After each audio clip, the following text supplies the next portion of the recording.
kun amma boru marroon faan galuu dinnaan abaa'uun bal'annaan maal naa gootaan duraanuu jara kana na harka galchi jee marroo kophaa hambisi jechuufiin akkana siin jee jeeti jaarsa aree kun ammoo boru mana murtii wajji qaban araarsoo wajji.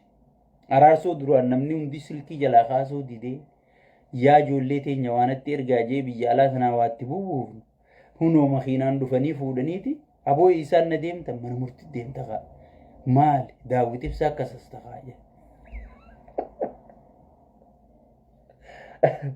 Ani mangudduma teenya tana hoggii nuti itti waywaan. Hoggii nuti itti waywaan. Aboo nuutuu kasaarreen kasaarinaa. Aboo namni akka keenyaa ni jira badhaasa qabnaa barsina. Yaa jara keenya nu dhaqee gubatee namichi kijibaa waa takka wanni inni hujirra oolchuun jiru. Isiniif dalagu jira malee isinirra dalagu jira malee isinii dalagaan jiru. Waadaan abiyyiitii fi dhuufuun loonii takka bu'aan qabdu. Dhuufuun looniitis ajaan qabdu. Waadaan isaatis bakka hin qabdu. Jennee Daawit Ibsaa kadhannee Daawit Ibsaa mararaa guddinaa hundaa jalaa kaasuu didee ibsallee kophaa baasee nuti filannootti hirmaachuuf deemu nuti maarree godhuuf deemu. Biibii sirra dhaqee abootaay hayya nuti yoo Oromiyaa harkanne hudduu albaatii harkatteemi way jeeti ay aangoon tun numa mi'ooyti lafaa utaa amma kun hoja araarsoo bakka jiru hin beeyne barbaadaniiti gartee dhukkeerraa dadhee abii jaarsi waan hin anjeensan naa guutuu hin dandeenye hokkasa si jeeni amma jimmata buruu kan amma isin nama bira garii bira halkan hoggii barii mana murtii qaban boru.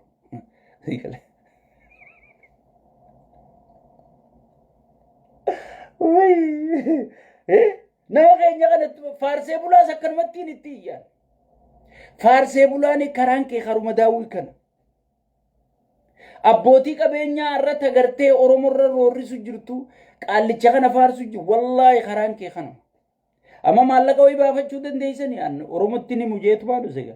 Abbootiin qabeenyaa tamma tullu jettu maallaqa hattee dhodhooyfattu malee maallaqaa baafachuu hin dandeessu duru maallaqa kan baafanne godhe hundasi.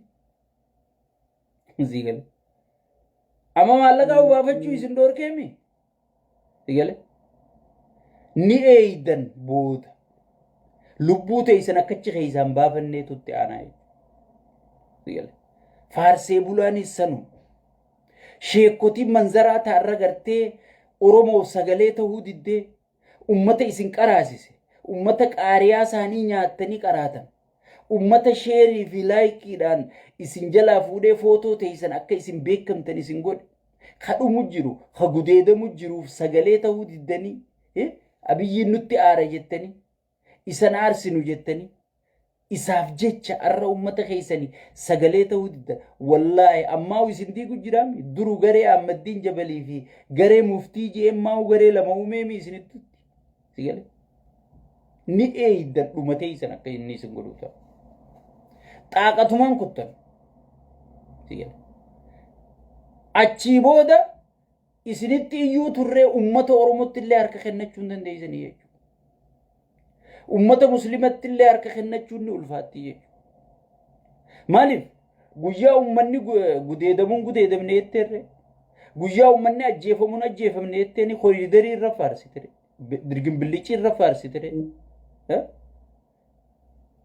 saniifu ife eeggadhaa isinuma waywaannaa ife eeggadhaa please jaawar maamaka kursi jala qabna jeegale Kaagas takka dhageeyti qabu. Kaagas takka fudhatama qabu. Kaagas takka Oromoo tana kompiitara tokkichaan buqqisee biyya san jijjiire.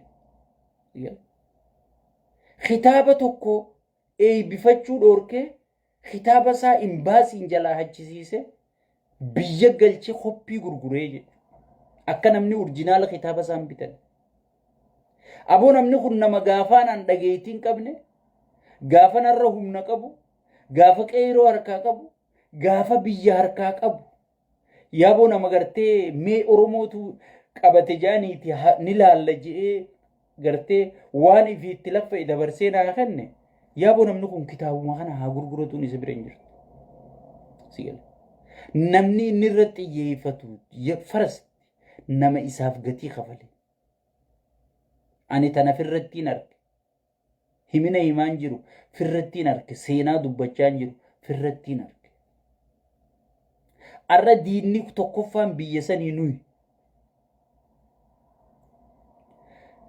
Qabsaa'onni tokkoffaan warra dheengadda asitti gartee taa'uu fi ka'uu nu dhorkisan qabsaa'onni amma isa biratti. Sigale. Bir namni waan dabarteef wal kabajaa barbaadu. Yoo arra walitti aaranillee osoo namummaa qabaate waan dabarteef wal kabajaa. Sigale. Sosaniifuu ummanni Oromoo hin shawwadaminaa baharri sii deebuun jiru. Sigale bahara qiyaamaa sitti as deemu jira. Bahara sitti as deemu jiruuf jaarmaya kee ijaaraminsa kee jabeessi. Namichi kun akka dhufetti wanni inni diigee tokkummaa Oromooti. Baalee dhaqee afaan Baalee je. Wallagga dhaqee afaan Wallaggaa je. Harargee dhaqee Rabbii Harargee je. Mee Harargee Rabbi kopha qabdi Rabbi sodaatu. Shawaa dhufeeti gartee mootummaa Shawaa jaa. Mee wanni Shawaan harkattee nuti dhabne maali? Namni qixa Shawaa buqqa'u jiru ni jira. Namni qixa Shawaa gudeedamu jiru ni jira. Namni qixa Shawaa qabeenyi isaa saamamu jiru ni jira. Namni qixa Shawaa yaa Rabbi maanu uumte jechuun jiru ni jira. Hin jiru jechuudha. Hin jiru. Saniifuu qaallichi gartee nama dubbiin galtee fi gartee shorti mimmoorii isiniin jee maqaa isinif baafate dhukkee isin godhu jiru jechuudha. Oromootiyya ati wanni wajjiin dhabdi malee waan irra wal dhabdan hin qabdan taayyee danda'a jecha ajaa'ibaa lafa kaayee kutee. Sigale. Oromoo waan wajjiin dhabdi malee waan irra wal dhabde hin qabdu. Bilisummaan Shawaan harkattee Harargeen gabroomte hin jirtu. Waliin gabroomu jirra. Waliin buqqaane waliin bilisoomnaa. Sigale.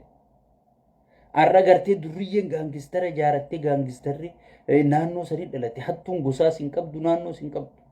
Sigale. Warra dachii gurguru dallaala if jala tarriiftee qawweetti hirtee huggii uummata keenya buqqiftu. Huggii uummata keenya balleessitu. Sigale.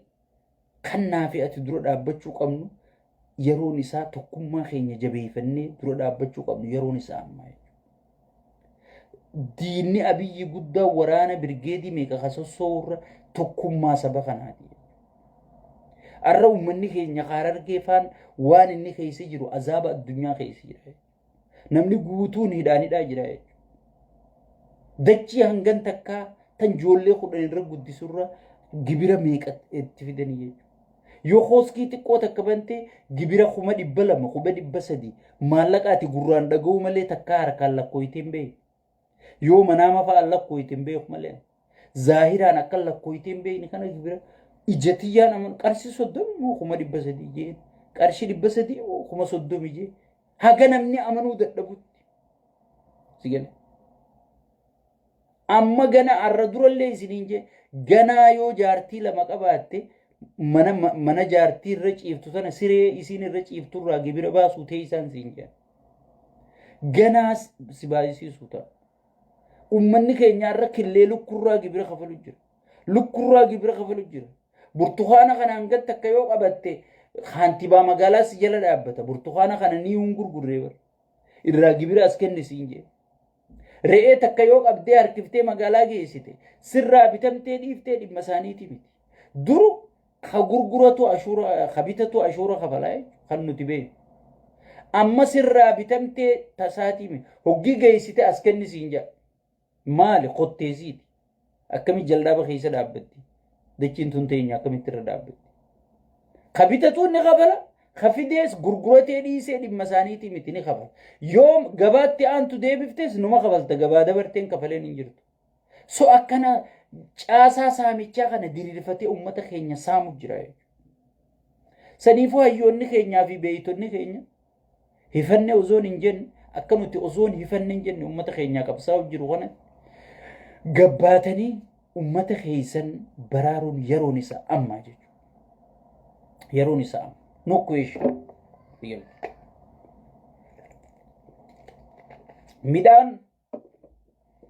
Midhaan xiqqishaa tokko yoo uffan fuutee fidde gibira as kenni siin jedhan. Takkaan dhageenya nuti. Gurra gaggalu ol galu keessatti takkaa midhaan uffan fidderraa jimaa harka fidderraa gibira ati kafaltu takkaa rabbi nu dhageessi. Bara namicha kanaa malee. Faanaddoo. Faanaddoo. Booda milishaan sibira taa'ee yoo haadha manaa ati halkanitti yeroo meeqatti deebite jee hagatti deebitu sanii gibira kafaluu teessa. Yoo marra sadiitti deebite, yoo marra shanitti deebite, si galee dhaabbattee gibira kafaluu teessa sitti isaabale. Dhaabbattee ni dhufa yoo daftee fi dhaqqabdee firraa kaasuu baatte. Yoo dhaqqabdee daftee firraa kaasuu baatte, namicha kana firraa kaasuu baatte, sidhu fuuteessitu. Sidhu fuuteessi. Ammoo faarsee bulaa faa laaltanii nama sagalee nuu ta'a jettanii uummanni keenyaas nama sagalee isinii ta'u jabeeffadhaa. Adda beekaa. Mee adda beekaa. Eenyuun dhugaan sabaaf hadoodaa. Eenyuun dhugaaf sabaaf dhimmamaa. Eenyuun dhugaan sabaaf asirraa iyyaa lallabamoo faayidaa ifiitii fi mee isinis beekaa. Yaa uummata keenya isinis akkanuma dur jettaniituma bakkuma hoflaa, bakka bashannanaa, bakka irra guddaa hayyoota isiniitu abdii murachiisu jira. Ijoollee wal arrabsitu fa'aa kumsa diin teessanii ilaaltan. Ijoollee waa'ee hudduu fa'aa as qabi maarree qabi jettu tana fa'aa nama 500, 600 teessanii ilaaltan. Laal isinumaan nama iftuffachiisa. Mee isinis hawaasa qanuuna qabu, hawaasa sagantaa qabu, hawaasa karoora qabu ta'a.